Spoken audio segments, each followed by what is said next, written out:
Jonas Campos chega direto do Parque São Jorge. Novidades do Corinthians. Pois é, Silvinho já foi anunciado, mas quando que ele chega mesmo, Jonas, para assumir o time, hein? A diretoria quer a estreia dele no Brasileirão? Boa noite.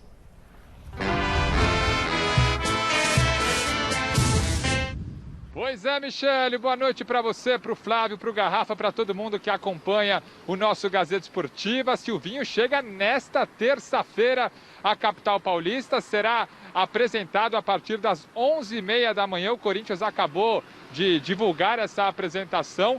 Contra o River Plate do Paraguai pela Sul-Americana, quarta agora na Neoquímica Arena. Ele ainda não vai comandar o Corinthians e ele deve estrear mesmo no próximo domingo contra o Atlético Goianiense na estreia corintiana no Campeonato Brasileiro. Após as recusas de Renato Gaúcho e de Diego Aguirre, o Corinthians agiu rápido, negociou rapidamente ali de sábado para domingo, anunciou o Silvinho, que nessa procura por técnicos chega como plano C, mas a verdade é que ele é um cara que sempre esteve no radar do Corinthians, identificado, passou por aqui também, não só como jogador, mas como auxiliar técnico.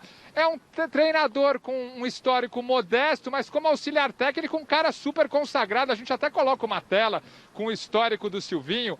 Muito interessante. Ele começou como auxiliar, vejam só de quem? De Wagner Mancini, no Cruzeiro, no Sport, nos anos de 2011 e 2012. Depois foi auxiliar de Tite e de Mano Menezes aqui no Corinthians em 2013 e 2014. Auxiliar de Roberto Mancini na Inter de Milão. Silvinho, um cara super estudioso, foi para a Europa, fez curso da UEFA, um cara super detalhista, e depois dessa experiência na Internazionale de Milão, chegou à seleção brasileira, acompanhou o Tite de 2016 a 2019, chegou a receber um convite, assumiu até a seleção brasileira olímpica, mas uma proposta do Lyon fez ele largar o cargo. Então a experiência dele como técnico mesmo, sem ser auxiliar, foi no clube francês. E aí um histórico modesto, Em 11 jogos foi o que resistiu o Silvinho no futebol francês. Foram 3 vitórias apenas, 4 empates e 4 derrotas. Então vamos ver, um cara consagrado, torcida lembra, lateral esquerdo, mega vitorioso aqui com a camisa do Corinthians, auxiliar técnico também consagrado, e agora uma aposta para assumir o Corinthians como treinador, Michele. Muito bom. E aí eu pergunto, é o nome certo para o Corinthians, o Silvinho, Flávio Prado? Vamos lá. Se me coloca na mesa 3 nomes, eu sou Flávio Monteiro Alves. Coloca lá Renato Gaúcho, Diego Aguirre e Silvinho para ganhar a mesma coisa. Mas longe eu chamo o Silvinho. Longe.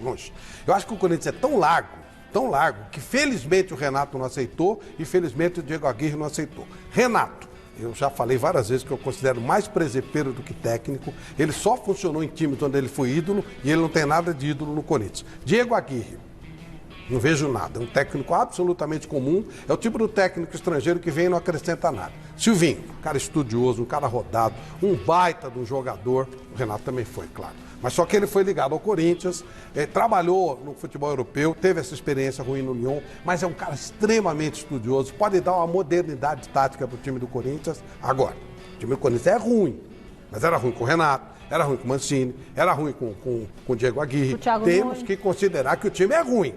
Não queira um milagre. Ele não é milagreiro, mas ele é um cara moderno, é um cara com boas ideias, é um cara que vai dar um up na tática, nas ideias táticas do Corinthians. Então acredito muito, se deixar trabalhar, nós vamos ver um Corinthians diferente com o Silvinho. Boa sorte para ele, conhece o clube. Olha, para mim, ele era o plano A.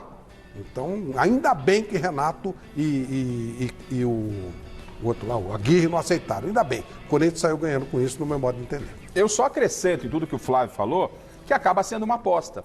Porque o Silvinho, que já teve a experiência, como foi mostrado na reportagem, como auxiliar do Tite, Mano, enfim, teve uma única experiência como técnico, foi no futebol europeu, Valência, é isso? Não, Lyon. No Lyon, da França, né? Não é Só fácil. que foram 11 jogos, somente 11 jogos. E uma coisa é você ser auxiliar, outra coisa é você ser técnico, né? Mas o Silvinho, ele traz como vantagem o fato de conhecer o Corinthians, de ser um corintiano, de ter nascido no Corinthians. Isso pesa muito a favor. Então, também concordo com o Flávio. Dos 3, para este momento vivido no Corinthians, a aposta é muito válida. O Carille, que não tinha uma identidade tão grande com o clube, vê o que deu. Carille, E né? nem o conhecimento Né? do Mancini. Então, o Silvinho tá chegando aí com todo esse histórico aí. Torço demais, porque é um cara sensacional e muito sério. Muito bem.